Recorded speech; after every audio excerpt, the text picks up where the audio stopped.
Las familias mexicanas y especialmente los niños enfrentan hoy una de las mayores amenazas de historia y no estoy exagerando. Y es que el Senado acaba de aprobar una reforma sobre derechos humanos que aunque tiene cosas muy buenas, también tiene otras muy malas. Es como si nos regalaran un gran banquete, pero acompañado de una copita de cianuro.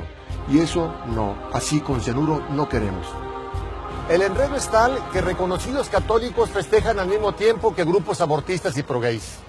Y es que la reforma juega con las palabras, es confusa y se presta para hacer un gran caos en su interpretación. Básicamente hay 4 problemas. La pérdida de libertad religiosa con la modificación que dice que el Estado podrá decretar medidas restrictivas a los actos religiosos de culto público. La apertura al aborto, sin importar los meses de gestación, al cambiar la palabra individuo por la de persona, pues un bebé en el vientre materno puede no ser considerado legalmente persona. La gravísima pérdida de nuestra soberanía jurídica con relación a la definición e interpretación de los derechos humanos, pues ahora serán los extranjeros los que nos definan nuestros derechos. Incluso los estados de la República ya no participarán en las reformas constitucionales sobre derechos humanos. Que por cierto, la reforma no dice que es un derecho humano. ¿Derecho al aborto? ¿Derecho de los niños a recibir educación y servicios sexuales sin el consentimiento de sus padres? Y por último, la no discriminación por preferencias sexuales, cualquier cosa que ellas sean. Y sobre este tema vamos a profundizar, enfatizando que no se debe discriminar a nadie simplemente por el hecho de que se trata de un ser humano. Y eso es bastante.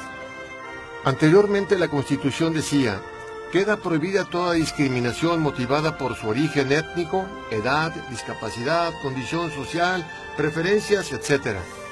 Pero ahora a la palabra preferencias le pusieron apellidos y así solamente se prohíbe la discriminación por preferencias sexuales. Esto significa que sí podemos ser discriminados por nuestras preferencias políticas, deportivas, musicales, etc. Pero por nuestras preferencias sexuales, no, de ninguna manera, faltaba más. Además, entérese, el concepto de preferencias sexuales no existe, es un término que se inventaron nuestros legisladores.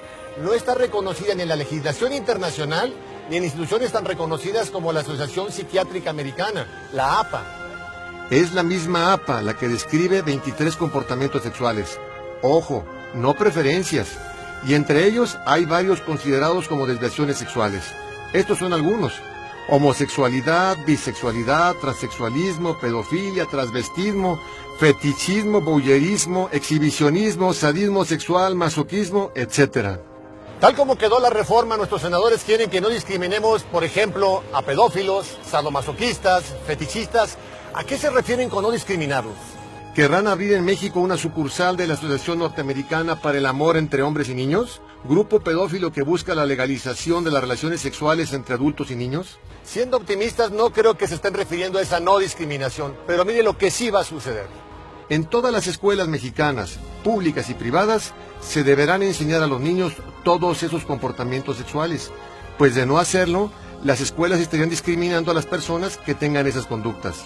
¿Les suena exagerado, radical, alarmista? Bueno, vea este libro de la Organización Mundial de la Salud, que es auspiciada por la ONU. Que se entrega a los profesores de educación sexual. México ya mandó profesores a capacitarse. Y cuando la ONU se refiere a orientar a adolescentes en sexualidad, está hablando de chicos de 10 a 19 años. Y en la página 35 la ONU habla de la variación sexual, no preferencia. Y al respecto dice lo siguiente: la variación sexual se califica más comúnmente como desviación sexual. Y puesto que la palabra desviación se emplea con un sentido peyorativo, es mejor no usarla. Entonces ya no serán desviados sexuales, les tendremos que decir variados sexuales según la ONU. Y en la página 36 nos indica cuáles son algunas de estas variaciones, que dice no son necesariamente nocivas. Imagínese una clase de quinto de primaria hablando de sadomasoquismo o transexualismo. Aquí está el libro para que lo consulten los escépticos. Pero además, será obligatorio enseñar a los niños desde kinder que el matrimonio puede ser de un hombre con una mujer, o de hombre con hombre, o de mujer con mujer. Pues de no hacerlo, las escuelas estarían discriminando a quienes tengan una unión homosexual. ¿Le sigue sonando exagerado? Déjenme decirle que a escondidas el gobierno mexicano ya empezó a educar en la homosexualidad desde kinder. Ve aquí un ejemplo. Esta imagen es de un libro de la biblioteca de la Secretaría de Educación Pública para el Jardín de Niños. Sí, ahí está, junto a los cuentos infantiles. En este libro les enseñan a los niños de una forma grotesca, fuera de contexto y vulgar, que mamá y papá juegan encuerados en su cuarto cuando se encierran con llave, que hay mujeres que se enamoran de mujeres y que hay hombres que se enamoran de hombres. En resumen, le da la bienvenida a los chiquitines al mundo homosexual. Y si usted como padre no está de acuerdo, lo van a meter a la cárcel. Como ya le pasó a David Parker en el estado de Massachusetts, quien fue arrestado por tratar de evitar que su hijo de 5 años le enseñaran que cuando crezca puede ser gay. En Alemania, una madre de familia numerosa pasó 43 días en la cárcel por haberse negado a someter a 3 de sus hijos a las lecciones de educación sexual del Estado, donde a los niños se les enseña: mi cuerpo me pertenece, así que yo puedo hacer con él lo que yo quiera. Y al día de hoy han sido sentenciados 53 padres por lo mismo. Para allá vamos.